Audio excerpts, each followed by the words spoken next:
Step into the light where the wild ones roam, where the heart speaks loud, calling this place home. We break the rules, we paint the sky, ridiculously you, we were born to fly. Ooh, it's ridiculously you.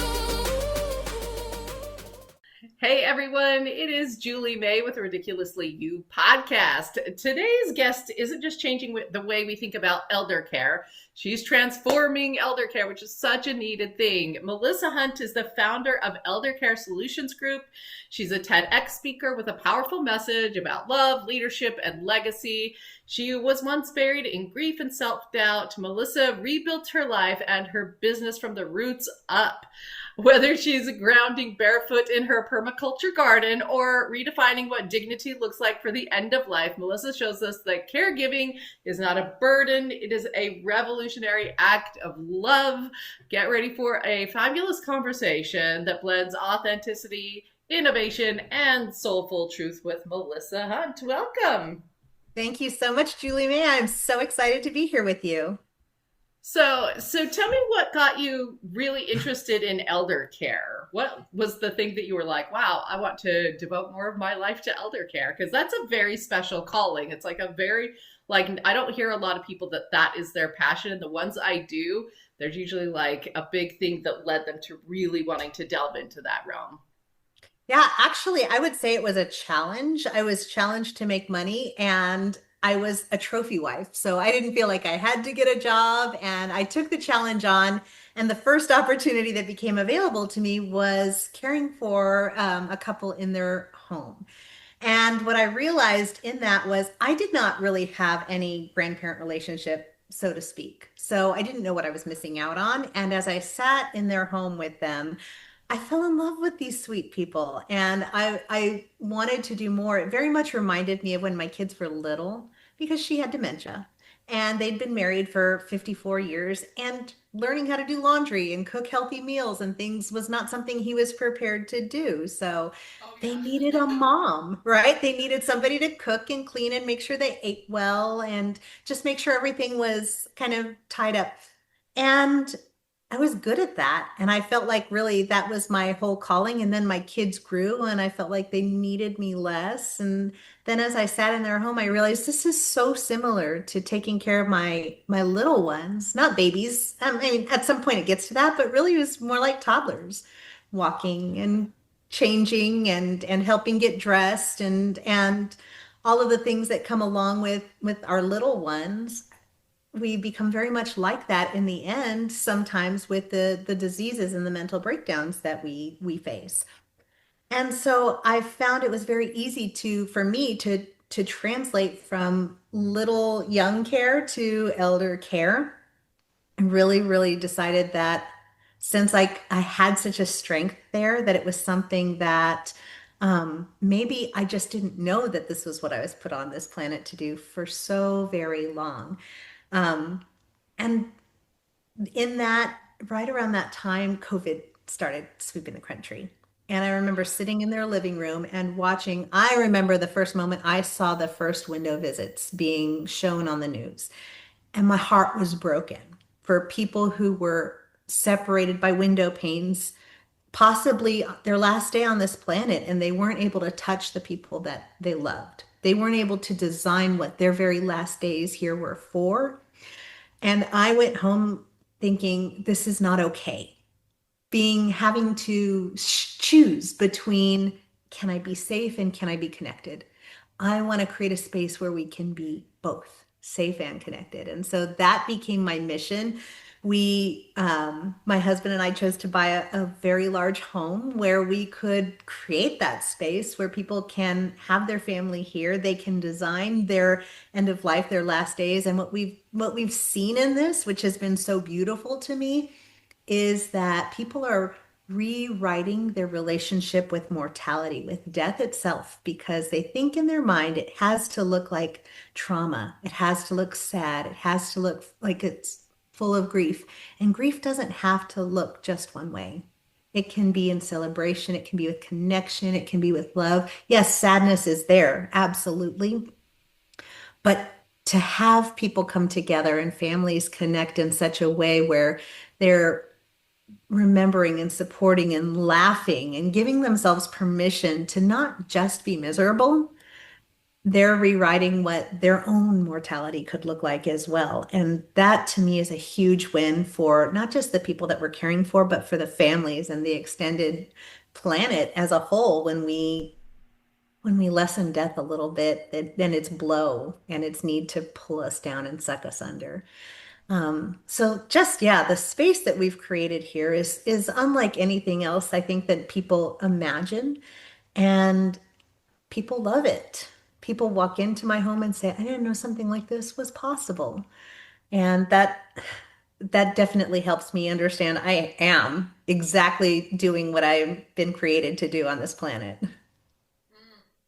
So, what's different about the way you treat elder care in your space compared to what's traditional? Give us a little snapshot of traditional compared to what you guys do. So traditional is I want to open an assisted living, and so I get to learn what are the rules, what are the regulations, what are all the boxes that I get to check. And when I started going through that process and actually got myself licensed to run a small assisted living facility, I started to see this rule means things like my kids aren't going to get to live in our home anymore. And I like my kids living here. This rule means that I'm not going to get to allow people to be in the kitchen, like making cookies with me anymore. It has to be sterile. It has to follow these rules. And one of the things that I was seeing with my residents was they loved that family aspect. They loved that I could tell them yes when they wanted something because the state wasn't telling me, no, I can't do that. So I definitely have a solid foundation and an understanding of what the rules are, and also the freedom to say, well, this is why that rule is in place. And what if we were able to actually address the issue this way instead and give families really the freedom to design exactly the kind of care that they want instead of having to follow the rules. So there's a lot more freedom involved in this, and there's a lot more choice. What kind of a difference does that make, like not just to the people who are staying there with you, but to their kids and their families? What have you seen change for them as they've been there longer? I think the biggest thing is it can be felt right away. Whenever, and I don't know what your experience is, but when we walk into senior care facilities, a lot of times we're not even aware of it, but there's this, I don't want to be here. When can I leave? And we're expecting people that we love to live there. Like that to me is it's something that we're not even aware of a lot of times. And when people walk into my home, they want to be here. They want to sit at the table with me. They want to have coffee. They feel comfortable. They stay. They become family with us. And so, really, it's about people are starting to recognize this is absolutely what we want. And it's a shame that we're not seeing more of this. And the family aspect is huge. People, if you think about, I mean, I'm just going to bring it back to you. I don't presume to speak for anybody, but most of the people that I talk to and I ask them, do you want to go into a facility? Most people will say no, Yeah. never. 90% of people are going to be like, hell no, do not Yes, want to do that. Yeah. exactly. And so we have this kind of push towards open these businesses, they can make millions of dollars. Well, why do we want to open businesses that people don't actually want? Right? Yeah. Because we've been programmed to think this is the way it has to be. And it takes somebody with the bravery to say, well, what if it doesn't have to be this way? What if we could actually give the people what they want? That we can actually create something different. What do people want? What do you want? What do I want? I want to be home. I want to be in my home with my family. And if it can't be my home for whatever reason, okay, let me find a home with a family, somebody that I can actually have a real relationship with. And so that's not everybody. And I tell people right up front, you said it beautifully in the bio. I am a permaculture gardener. I had a farm before I did this. I love singing opera, and there's so many things about me that make me quirky, and I'm not everybody's cup of tea. But I'm some people's shot of vodka, and they will come to me and be happy with me if they are in alignment with that kind of a lifestyle. And if it's not me, I have friends down the road who do tailgate parties, and they've got the game on every Sunday. They've got axe throwing in their backyard, and they run a totally different kind of care home, but they serve a different population. And so there's always, because every family is different, every care home can be different too. And there's so much variety and freedom to choose what's going to actually sit well with you. Yeah. So, with having that much freedom and the way you want to run your facility, are there a little bit of rules and, things to be mindful of when you're admitting somebody in? Like, I'm sure there are better fits than others as far as their abilities and, how dire their health is and things like that. Are there things that you have to be aware of with in how you want to have that much freedom and that many people coming in and out within what you can admit, ability wise and sickness wise? Yeah. For me, there isn't. And this is something I kind of go over with the people that I teach to do this, is that you get to figure out what your boundaries are. If you've got Yeah. somebody who, you absolutely do not want to take somebody maybe with a sexual offender past, because they exist and they Oh, have to yeah. go somewhere, right? And if that's not something that you're prepared to handle, draw a boundary, draw a line. For me, I always filter everything through the question of, if this were me, what would I want? And so I know that I can provide a lot of times care where other people can't, because I am doing my best to put myself in their shoes. And a lot of times, like I'll speak to dementia. Dementia does something terrible to our brains where we become very much like children again. And those 2-year-old temper tantrums come up. And if you're a 200-pound, a man, that can get kind of scary for caregivers. There's a way that we can handle those. And I think this again speaks to like my background in working with preschoolers, where if you can diffuse a situation and let somebody have their frustration for not being understood, for having their autonomy kind of removed from them. If you can come from a space of, how can I make sure that this person can win? Then we actually see less behaviors, less violent outbursts, and a whole lot more gratitude. And so people who in a facility may have huge amounts of troublesome behaviors, in a home environment will often have less. And I do want to put a small caveat on that, and I'll say it this way: I more than likely will never care for my own father, because he knows how to push my buttons and I know how to push his. And it would not be a good match for the two of us to be in a home together. However, I have some amazing friends, some with homes right next to where my dad lives, that can give him the kind of care that I would want if it were me, and treat him as a human being where I would struggle. So while I absolutely think home and family is the best, sometimes my own family isn't always going to be the best option. And I recognize that as well. What are some signs to start looking for to say, hey, maybe we need to look at utilizing a facility, whether it be a home like yours or something else? A lot of times that's what happens is, family, the parents come move back with you, or you move in with them and you start caregiving for a while. What are the signs that maybe it's time to seek additional assistance? If I am in it for like the win-win, right? If they're not having a life where they feel like they're living and winning, then how can we make sure that that is still something that's available to them? And then that doesn't get to happen at my expense, right? So I Right. still also get to be a winner. Something that I think is hugely important, and I can't remember who I heard say it, but when we become caregivers, whenever we choose into any kind of a caregiving role, we often forget about the fact that we are now stepping into caregiving for two people, the person that we're choosing to care for and ourselves. And we can forget so often about ourselves, and caregiver burnout is a huge thing. Um, and if we aren't figuring out how to fill our own cups and take care of ourselves, then being a caregiver is not necessarily going to be a win for you. And it's time to look for some more support.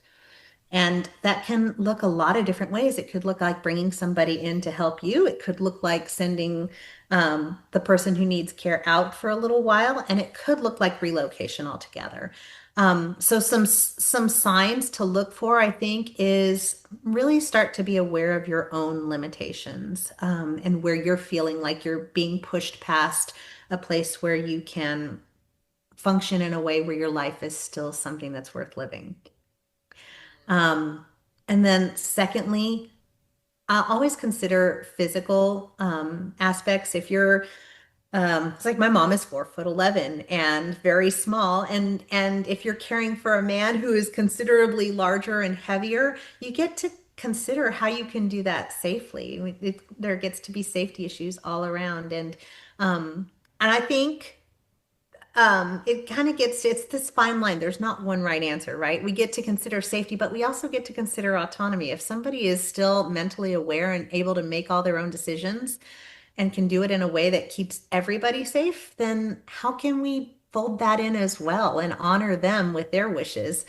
Bottom line, though, I would say these conversations really get to happen early on in our lives. If you are in your 30s, 40s, 50s, now's the time to have these conversations with the people you love, with your children, with your spouses, with your siblings, so that it doesn't come out of right field, when you're 70 years old, that there's no preparation. That would really, it supports the people you love overall.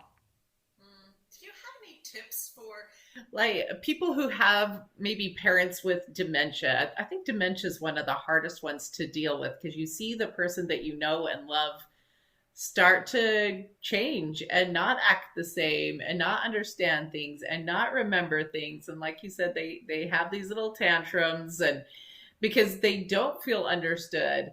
Do you have some tips for helping people that have an elderly parent at home that's maybe in that beginning stage with dementia, like how to deal with it, how to communicate better? What can you do to help them that are in that space right now?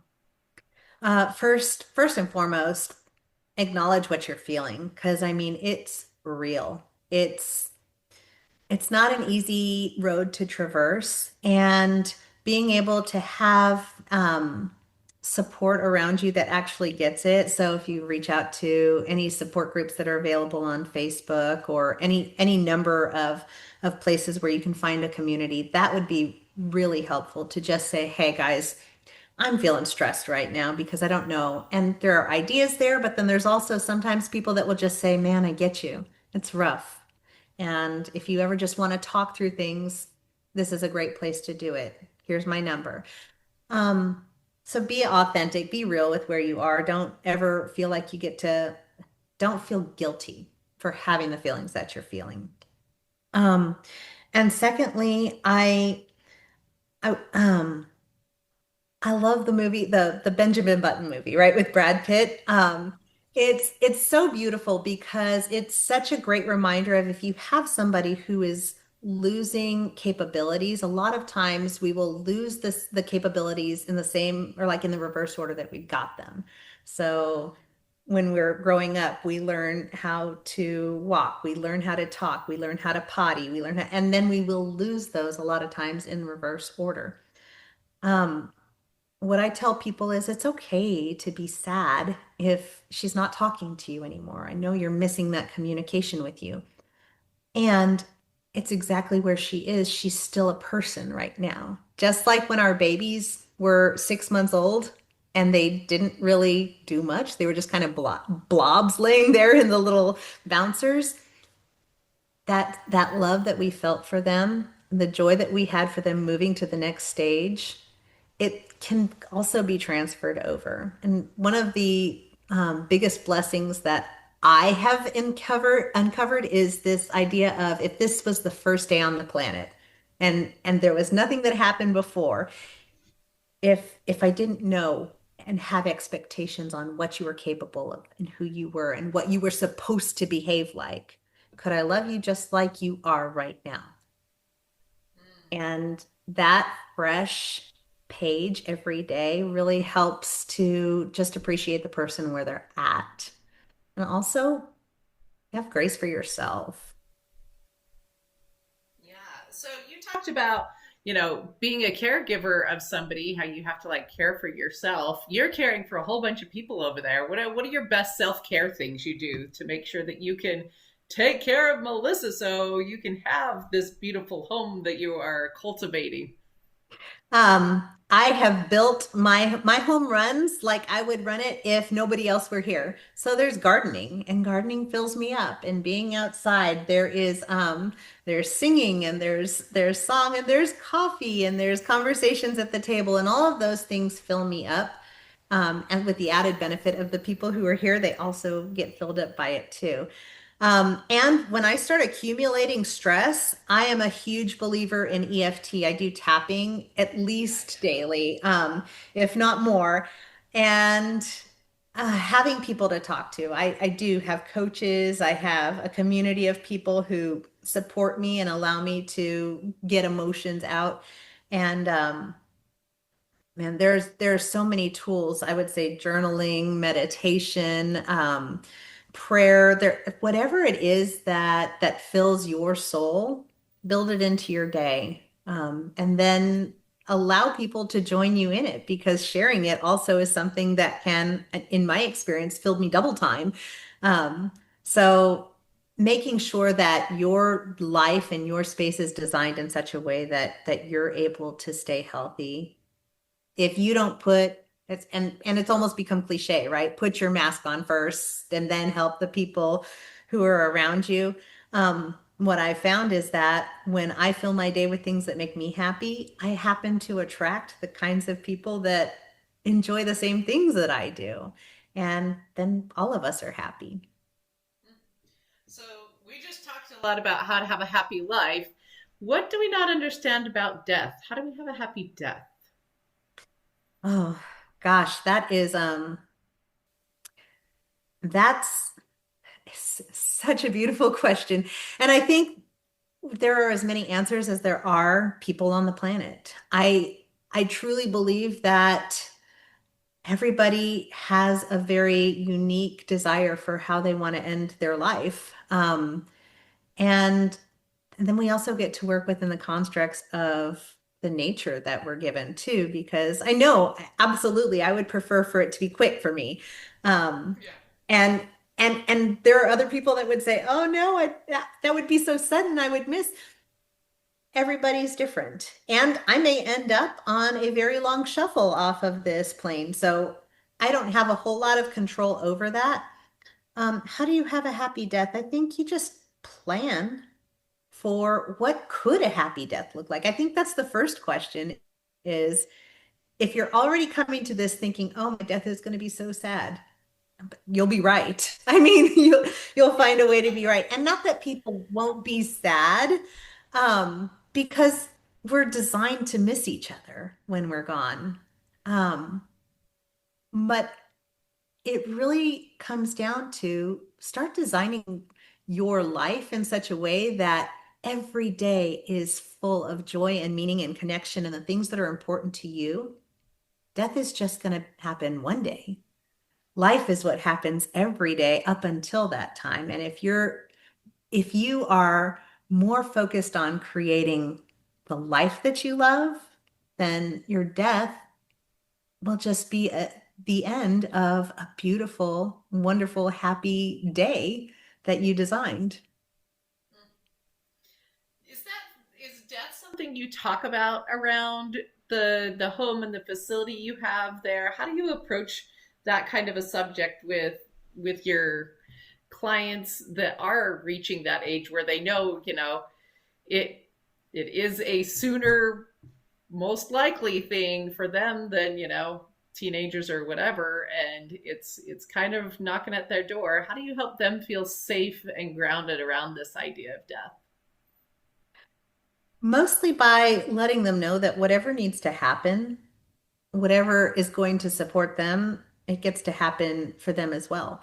And we're really committed to making sure that people get to experience the most comfort, the most connection, and the most yeses that they possibly can within their life here. We have a masseuse who comes out every other week. We have a chiropractor who comes out and does adjustments once a month. We have sound bowl therapy and all kinds of just relaxing environment for people to come and just be at peace in. And so with that, that's the kind of place that people just want to come and sit and have a conversation, and knowing that if if this was my last day on the planet, it could be, I would be okay with this, right? And also knowing that you don't have to be alone. You can stay and you can be taken care of here. Um, I think we tend to shy away from conversations around death because we're scared of it, because of what we've seen in Hollywood, because of what we've seen in facilities. And it can be lonely and it can be scary. And just because things were that way doesn't mean they have to stay that way. Yeah, I do think the more you feel safe and grounded and loved, whatever your understanding of what that transition of what the word we call death looks like for you, I think if that person feels loved, they feel grounded, they feel safe, all of those things are happening within them leading up to whatever that looks like for them. I do think that that is, as happy as you can be in that kind of a situation. And so the more they do have that like home feeling and I'm safe and we have music and gardens and all of the things. I mean, and the funny thing is too, you can provide all lots of outside external things, but when the facility itself, you said this in the beginning, when the facility itself just kind of has that, ooh, I don't want to be here feeling. And all of us know exactly what you're talking about. When you said that in the beginning, I'm like, exactly. We have all been in that facility where you walk in and you're like looking for the exit and you're counting down the time and you're like, when am I going to leave? This feels, I don't even know what energetically they're doing in those spaces to make it feel like that, but you want to get out of there as soon as possible. Even if they had gardening and somebody who came in and sang and whatever, like the energy of that space feels just unsafe. And I don't know, it's like the rules and the money and the whatever mean more than the people. And when you can find a space and create a space that feels like home, that feels like safe, that feels welcoming and grounded, and that's the environment they're in, whatever they want that last bit to look like, they definitely are going to have a better experience. Yeah. And the way I made it, that I've balanced it in my brain is, this is not a place to wait to die. This is a place to come to live until you're not breathing anymore. And I think one of the biggest differences in my home and in facilities is that my kids live here, and kids are welcome here, grandkids, great grandkids. And I talk about this a little bit in the TEDx talk, where we combine senior care and daycares like for kids. There have been studies that have been done where both of those cultures will actually thrive and rise up, because the babies really benefit from having the groundedness and the patience of the seniors, and the seniors benefit from having a place where it's not just all these people who are waiting to shuffle off this mortal coil. There are babies that are at the beginning of their life, and there's this whole different vibration about it, because it's a place for life and new life and exploration and curiosity. And having that as part of it's why homes are different than facilities. It's because there's a variety of ages, a variety of stages, a variety of interests, and it keeps people engaged. So, how old are your kids, and what did they think of like moving into a facility like this where it's different than just our individual family home? Now we have a home that welcomes all of these people. Yeah, it was they were 9, 11 and 11 and 12 when we moved in, and they were very excited because they loved the home, they loved the yard, they were excited about the possibility of all that they were going to create, and they really chose to dive right in and sit with my residents on the couch and watch movies. And that's one of the great things about dementia is they watch the same movies as my kids did, and there was a real connection there. My kids love to cook, and so they've become really these kind of junior chefs, and they are responsible for putting a lot of the meals that we eat on the table. And so they have their own ways that they contribute to the home. Now they are currently 14, 16, and 18. And I'll say this, they're 100% committed to being teenagers right now. Um, they're in their own exploration of who they are and what box they fit into. And so as they've grown and matured, we've shifted things here at the home. There's less of the stuff that worked when they were teens and preteens. And now there's more independence, and they're driving, and they still have a role in the home, and it's shifting because they're maturing. And I've got one who would love to go into senior care, and the other two that are still exploring their options and what they'd like to do. So they have kind of grown up in this business and had opportunities to really kind of see what it looks like from this side. And what I would say that what they're not really aware of is they've heard me talk about what other facilities look like. They're not really aware of what it looks like out in the world. And so especially with my middle child who is wanting to go into senior care, I'm really looking forward to him getting out there and seeing what's out there so that he can actually see what's different instead of just hearing it from mom, because mom's mom. Exactly. Exactly. Well, I think that's just a fabulous opportunity for them to have these relationships with these elders.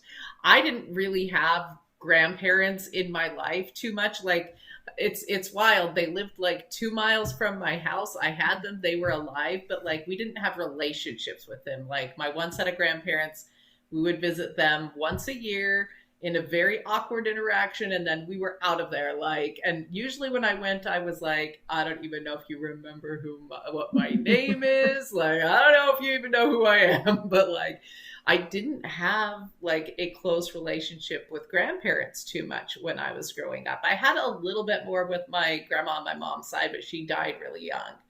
And so like that didn't continue. And she was sick probably the last 10 years of her life. And so, I had her maybe until I was like 9 or 10 in a way that she was like there enough to like be there, but still like I didn't really have grandparents for the most part, or relationships with people in that stage of life. And I'm like, I do feel like there was something that I've missed out on in that knowledge, in that just their way of looking at things. That I think what a beautiful opportunity for both of the sides of your facility to have the young people there and have that energy, because I do think that makes a giant difference. And then for them to be able to see these elderly people and have, cool relationships with the people there. I think that's really neat. Yeah. It is. So go ahead. Yeah. I was just going to say, are you ready for a lightning round? Because now it's time to like wrap things up. Okay. Let's do it. Okay. Lightning round.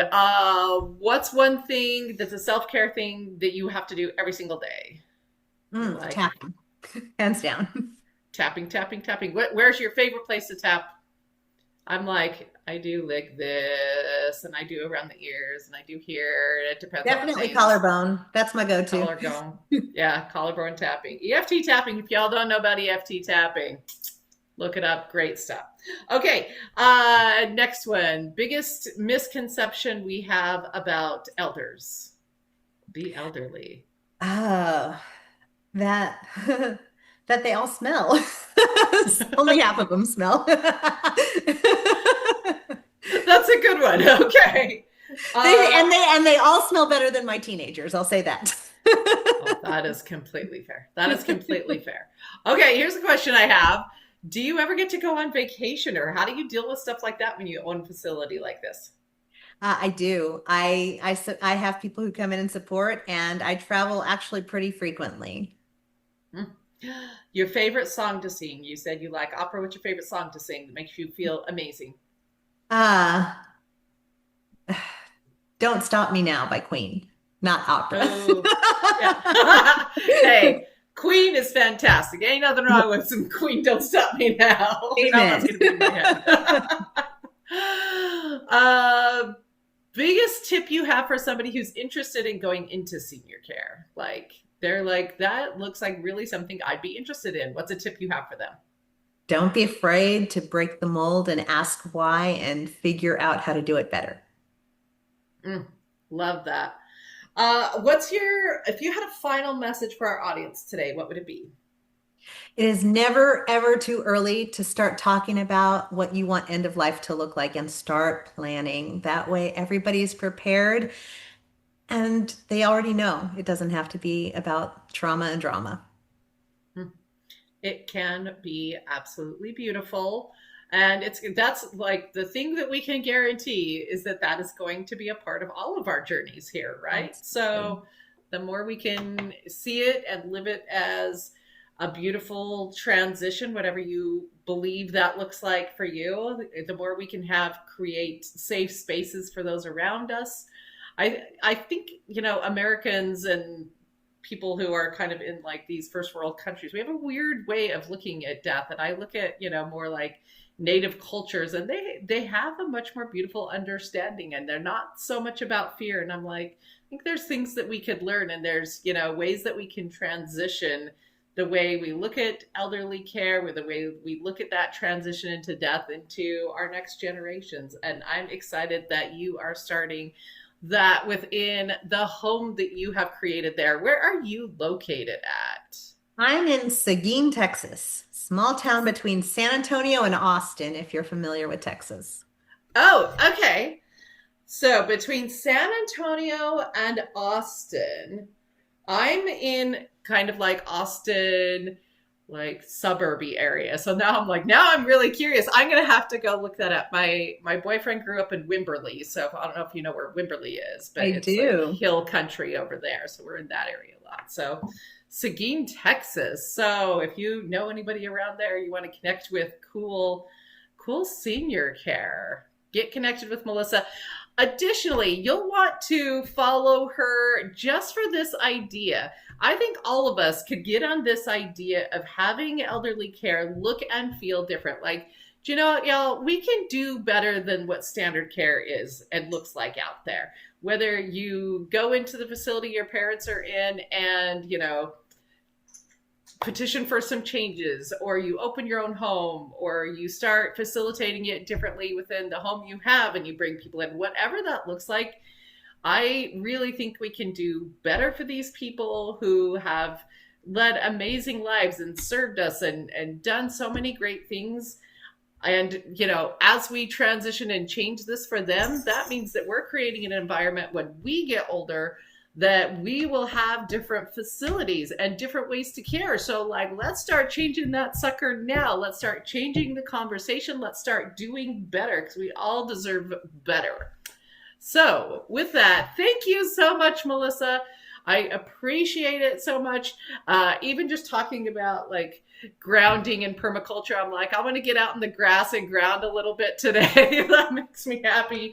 And, reach out and call your loved ones. I think that's the other thing that I'm walking away wanting to do is, connecting with my dad. My dad had some health scares this week. I want to call and talk to him. I want to connect with the people in my life who are more in that stage of life. So every moment is precious, and the better we can do for them, the better those facilities are going to be as we get older and our kids get older.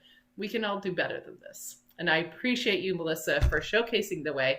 And with that, subscribe, share this with a friend, get this conversation out about how we can do better in our senior care to your friends and your family members.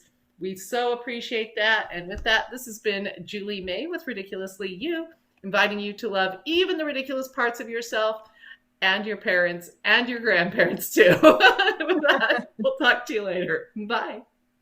Share the spark, take it higher. Hit subscribe, bring a friend. Let the wildness never end. Tap in, stand true. This is your